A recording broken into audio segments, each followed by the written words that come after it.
If you want a fudgy lamington that's more of an icing than a glaze, you need butter. About 80 grams. Melt that down on a low heat. 2 cups of icing sugar. Then 4 tablespoons of cocoa. You want to give that a mix to make sure that it's all blended. And now you want to dilute with some boiling water. I'm going to go about half a cup. Now you want to get your pot off the heat and add a pinch of salt. Now I'm looking for it to be like that thick. Put it aside and let it cool. Now 100% make a sponge if you want. I have one on my page, but I'm not trying to mess around doing that over Christmas. I want everything done and ready. I'm going store-bought. Now you want a wire rack and something to catch your chocolate. And then into the coconut. Now you want to get those onto another wire rack so that the coconut can fall somewhere. Now to the cream, a little icing sugar and vanilla.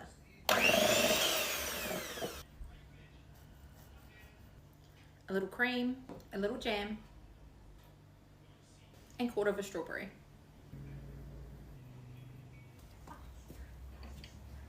This is day 2 of my Christmas faves, and I am making ambrosia. So we start by whipping our cream. I've used about 300 ml. A heaped tablespoon of icing sugar and a little vanilla. Now just whisk it till soft peaks. Now we're going to add in our yogurt. I'm using Greek because that's what I have. And I honestly don't measure this, I do this by taste. So I've just used 3/4 of one of these, so it's about 750 grams. You're not going to heavy mix this, you're going to more fold it in so it stays like light and fluffy. Now I'm just going to cut in my marshmallows. Then I've just grated white chocolate and milk chocolate. Now I feel like this is the base of ambrosia. And you can add in extra things. So pineapple lumps, I like pineapple lumps. I've had ones with like biscuit in them and it's actually not that bad because the biscuit kind of melts a bit. But I'm going to add strawberries as well. If you add fruit like any berries, you don't want to add it until just before you serve it, otherwise it bleeds. And your ambrosia will get like watery through it and that's not pretty. Day 3 of my Christmas faves, we are subbing out mash for creamy potato and kumara. Okay, now this one is super simple. We're going to start with peeling our veg. I am doing potato and kumara.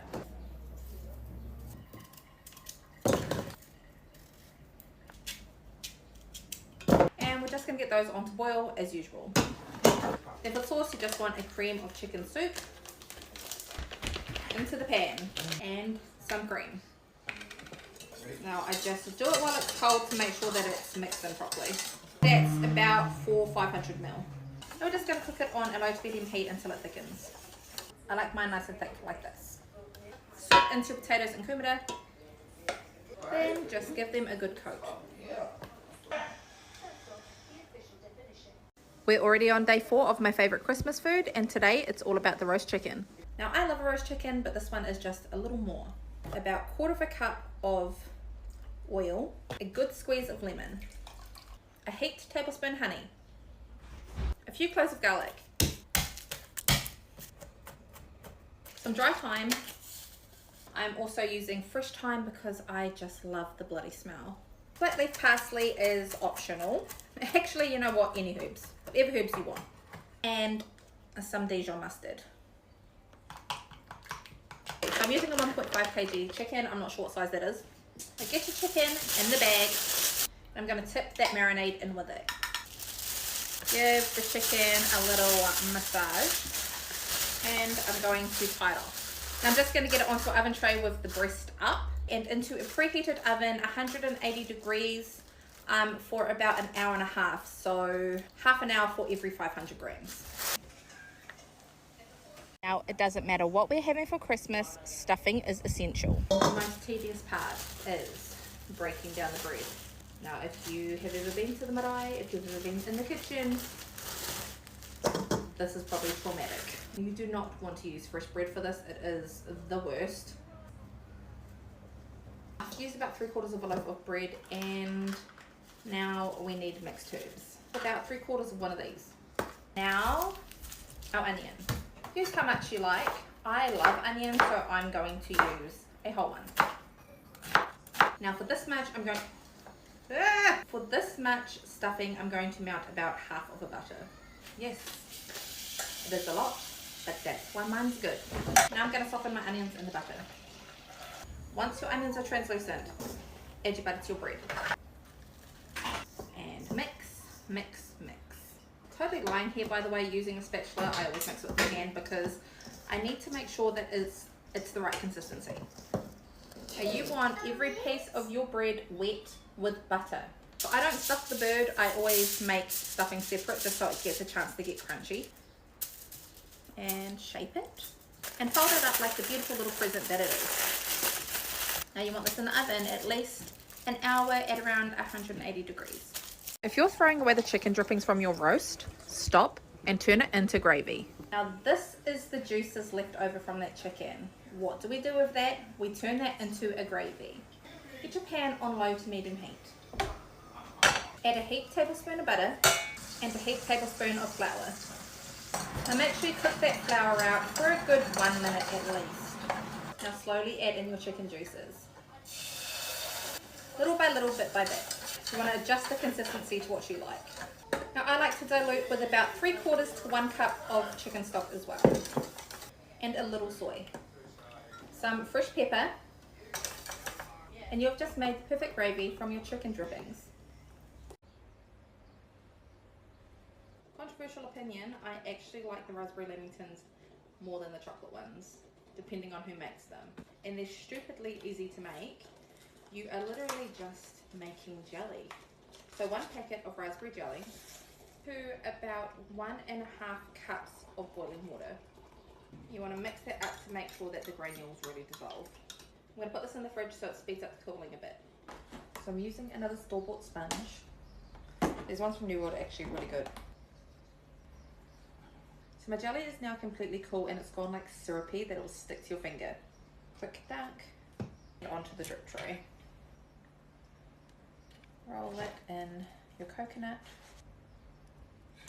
and on the tray again. Fill with cream, a little jam, and 1/4 of a straw.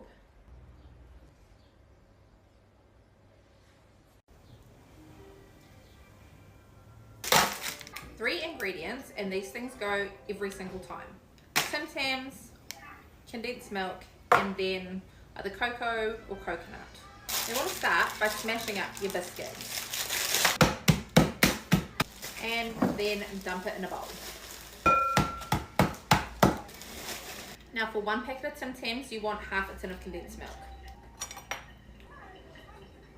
And give that a bloody good mix. I like to pop that in the fridge for about half an hour just so it has time to solidify a bit.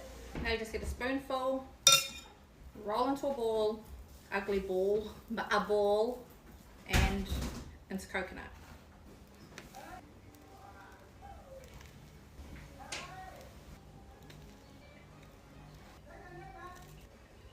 Now just pop these into the fridge until you're ready to serve them.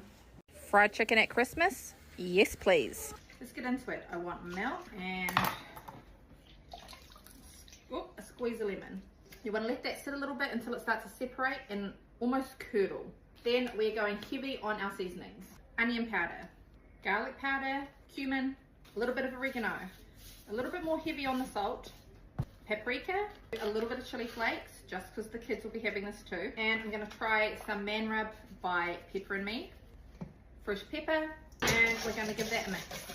Now wash your chicken wings and get them in. Then we're just going to cover these and get them into the fridge for as long as you can wait, at least an hour. Now I'm going to do a dry mix, so add some flour, then everything that you added to your wet mix you're going to add into the flour.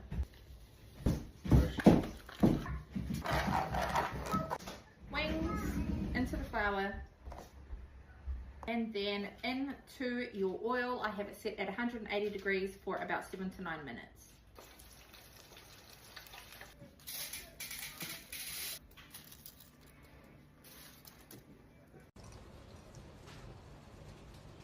I'm going to start with the dressing first just because it's easier to mix everything. So it's mayo and tomato sauce. I like to add a pinch of sugar just to balance it out in the end. Worcester sauce, a little sriracha, paprika, some dill, and celery salt, and just give that a mix.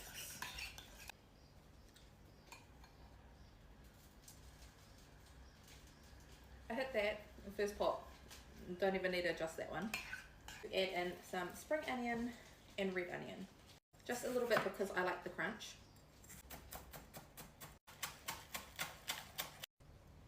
I'm going to give the crab meat a rough chop, and I'm just detailing some prawns and give those a rough chop. I like my seafood salad saucy, so there is definitely enough sauce to cover.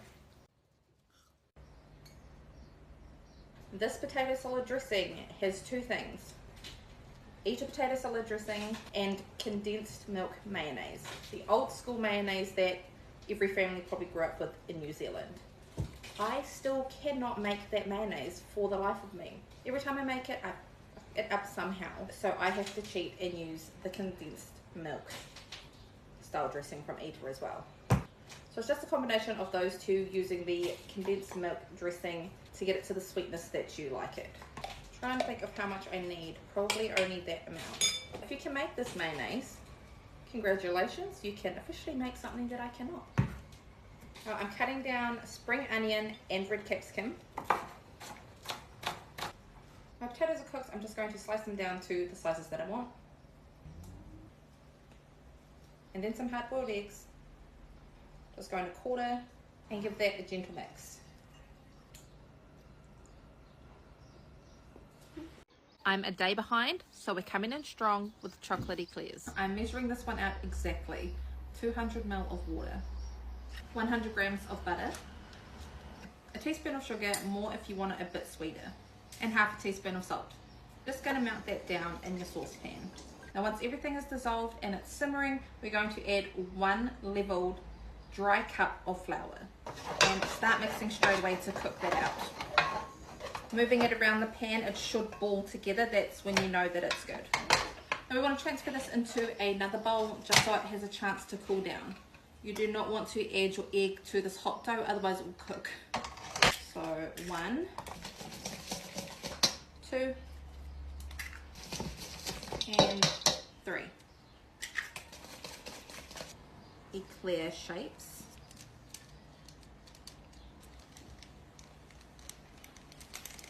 To clean them up, you just wet your fingertip and push the dough into the shape you want. Into a preheated oven, 200 degrees for about 20 minutes. Then we're going to lower the temp down to 150 and leave them in there for another 20 to 30 minutes so that they dry out and don't fall. They've been cooling for a while and they're still nice and puffed up, so these are perfect. Butter's melted, you turn off the heat, add some cocoa, salt, icing sugar, and a little boiling water to bring it together. Now we're just going to do some danger dunks into the icing.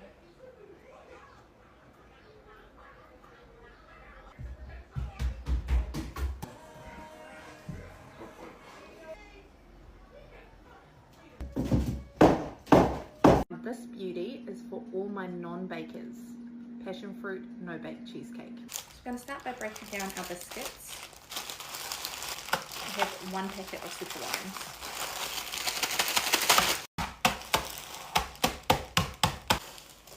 Into a bowl. So I like to add half a teaspoon of cinnamon into the base, and then 125 grams of melted butter, and give that a good mix. I'm just going to dump the base into my lined dish. So I'm using an 8-inch cake tin just so I can bring the base up the sides a bit. Push it down. Now I'm going to get this into the fridge while I work on the filling. 1 cup of boiling water, I'm going to dissolve 2 teaspoons of gelatin. 2. The cream mix is 1 tub or 250 grams of cream cheese and 1 tin of condensed milk. Mix that together really well. A good squeeze of lemon juice, about half a lemon. Now add your room temp gelatin to the cream cheese. Cream cheese into your base. Now into the fridge to set. That is going to take a couple hours. overnight is ideal.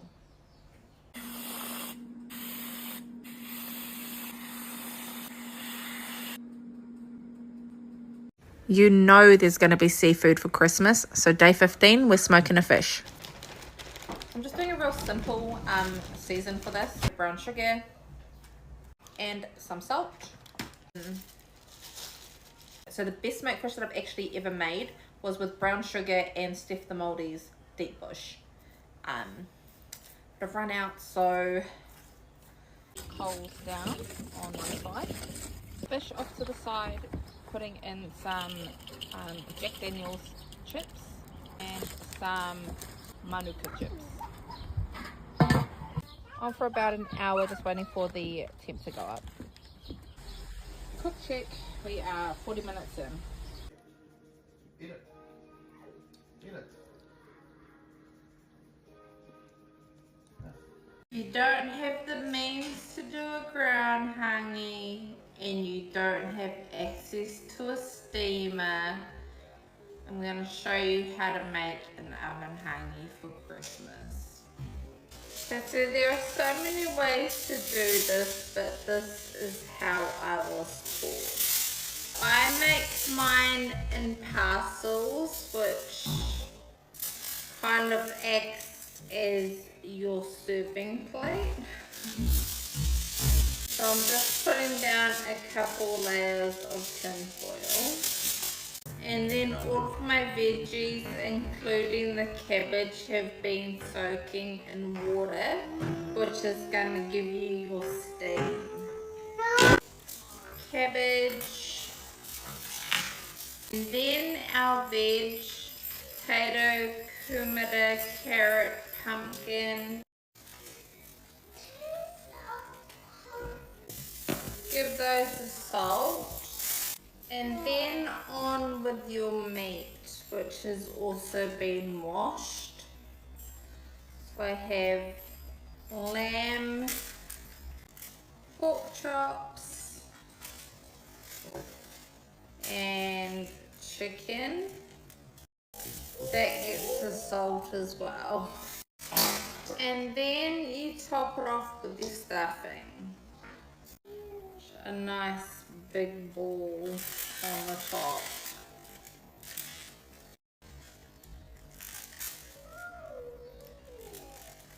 Cabbage leaf over top.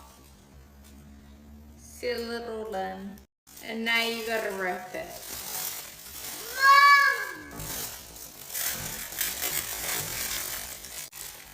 And add a few extra layers to seal it all off.